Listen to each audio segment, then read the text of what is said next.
Awesome. I have Dusty here with me, and today we're talking Upper Room. How's it going, Dusty? Good, good. You? I'm doing good, man. Thanks for taking some time to chat with me for a few. No Like I problem. was mentioning, this will be super short and brief because I want to be respectful of your time. But first question is, what were you going through that made you decide to join Upper Room and come to the event that we just had a couple weeks ago? Well, honestly, it was, as having a growing business, you run into some issues that you don't really understand or fully, expect to see, I guess, until someone opens your eyes up to them. And that's kind of where I personally was at. Um, Not that there were any real major struggles, but there were some things that I hadn't looked at through a certain perspective that I really needed that perspective on.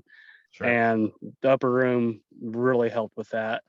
And they talk all the time about, the business side is one thing, but once you fix some personal issues, it shows up in the business, right? And Sure. until you understand that fully, you don't really quite get what they're saying. But through the upper room, I'm very aware of that now. I love it. Very helpful. So What were some of the problems that going to Upper Room helped you solve? And you don't have to get um necessarily super deep, but give like a snapshot. right. Well, honestly, like, our team with our business, it involves, like my wife and Mike's wife. We're a team. We all have our own positions that we fill. One of my issues was, I guess, clear communication. And as far as speaking the same language as your teammate, right? Yeah. Um, I wasn't aware of that. I wasn't fully doing that until the upper room brought that to light for me and made me look at it through, like I said, a different perspective, and allowed me to grow not only in my personal relationship, which was super, super helpful, and I'm super grateful for that, Yeah. but also that shows up in the business too. It's Yeah. amazing how it does that, because you don't think it has any relation to it, and then you go through it and you're like, wow, it was right in front of my face and I just couldn't see it. Right. So that was super helpful with that. Yeah. It's like the theme of the last event was all about making the 1% behavioral changes that move the needle. Yeah, yes. And once you get to that point where you don't see the huge progress as you see in the beginning, to where every step is just so huge and monumental, Right. to where you step back and you look at one little tweak, and your future just changes drastically from that. So Yeah.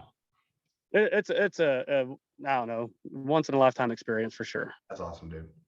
Well, what advice would you give someone who's on the fence about coming to a Upper Room event? Don't hesitate. There's things that it's hard to explain until you experience it. But like I said, there was things that I didn't weren't even on my radar as far as what I needed to fix within myself, and being around the right people in the right scenario allowed me to see myself through a different glass, right? So Mhm.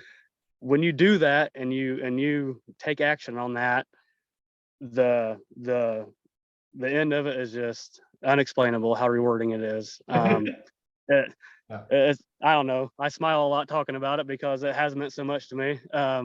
But it's everything you think it'd be and more. I love it, dude. Well, I appreciate you taking the time. Like I said, I know this is just a brief little snippet, but this sure helps a lot of people when they're considering joining and Yeah, changing their life. So appreciate you taking the time, man. Sure love you. yeah. Proud of you. I love you too, Luke. Man, I'm We'll see you at grateful, the dude. next one, dude. Absolutely, I'm excited. Love it. We'll talk to you Uh, soon.